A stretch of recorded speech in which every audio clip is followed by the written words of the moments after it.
안녕하세요. 정변호사 정진규입니다. 부동산의 공유 지분을 가지고 있는 경우 이를 매도하는 등 재산권 행사를 하는 데 있어서 많은 제약이 따릅니다. 이에 공유 지분을 현금화시키고자 공유물 분할을 청구하면서 경매 분할을 신청하는 경우가 많은데요. 반드시 경매 분할 청구가 받아들여지는지가 문제가 됩니다. 공유물 분할은 공유자들끼리 협의에 의해서 분할이 되면 별 문제가 되지 않지만 협의가 되지 않으면 재판에 의한 공유물 분할을 진행해야 하고 그 방법은 현물 분할이 원칙입니다. 즉 부동산을 잘라 나누어 가지는 거죠. 따라서 재판을 진행하면서 현물 분할 협의를 진행하게 되는데 별다른 사정이 없으면 현물 분할을 하게 됩니다. 여기서 별다른 사정은 현물 분할이 불가능하거나 현물 분할이 형식상 가능하다고 하더라도 그로 인해서 현저히 가격이 감손될 염려가 있을 때를 말합니다. 그리고 현물 분할로 인하여 현저히 가격이 감손된다 함은 공유물 전체의 교환 가치가 현물 분할로 인해서 현저하게 감손될 경우뿐만 아니라 공유자들에게 공정한 분할이 이루어지지 아니해서 그 중에 한 사람이라도 현물 분할에 의해서 단독으로 소유하게 될 부분의 가액이 공유물 분할 전의 소유 지분 가액보다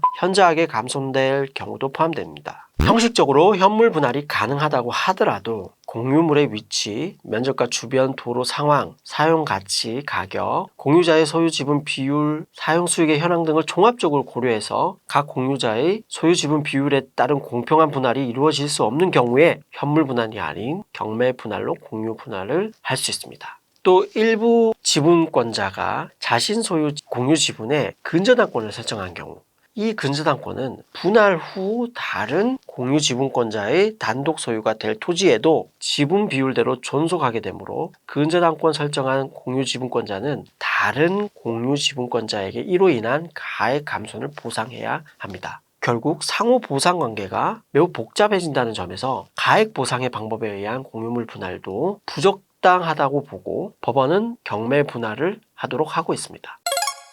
한편 투자 목적으로 지분 경매를 통해 공유 지분권자가 되어 공유물 분할 청구를 한 후 경매 분할 판결을 받아 싼값에 나머지 지분까지 전부 매수해서 소유권을 전부 취득하려는 분들이 있습니다. 그런데 현물 분할의 한 방법으로 법원은 일부 지분권자가 다른 지분권자의 지분을 시가로 매수하는 방법도 현물 분할의 한 방법으로 인정하고 있어서 이러한 분할 방법이 경매 분할보다 우선될 수도 있다는 점에 대해서 고려할 필요가 있습니다. 판례는 공유관계의 발생 원인과 공유 지분의 비율 및 분할된 경우의 경제적 가치, 분할 방법에 관한 공유자의 희망 등의 사정을 종합 고려해 해당 공유물을 특정한 자에게 취득시키는 것이 상당하다고 인정되고 다른 공유자에게 그 지분의 가격을 취득시키는 것이 공유자 간의 실질적인 공평을 해치지 않는다고 인정되는 특별한 사정이 있는 때에는 공유물을 공유자 중에 1인의 단독 소유 또는 수인의 공유로 하되 현물을 소유하게 되는 자로 하여금 다른 공유자에 대하여 그 지분의 적정하고도 합리적인 가격을 배상시키는 방법에 의한 분할도 현물 분할의 하나로 허용된다라고 판시하고 있습니다.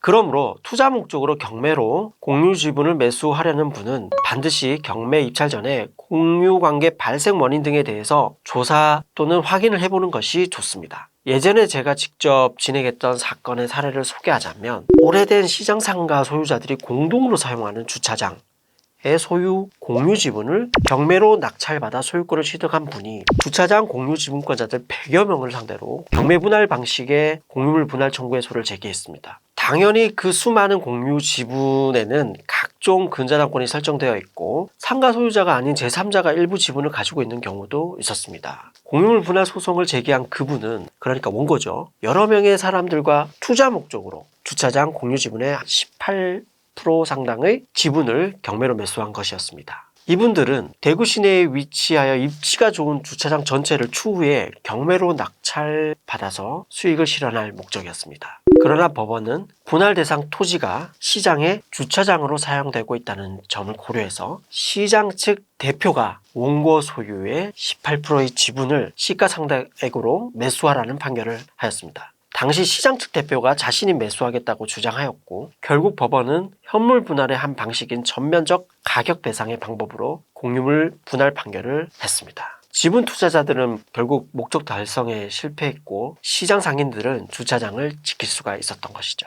이처럼 공유물 분할 시 전면적 가격 배상의 방법이 현물 분할의 방법으로 인정될 수 있다는 점을 고려할 필요가 있습니다. 이번 영상에는 공유물 분할 시 분할 방법과 관련해서 살펴보았습니다. 다음 시간에도 유익한 법률 정보 들고 다시 만나 뵙겠습니다. 감사합니다.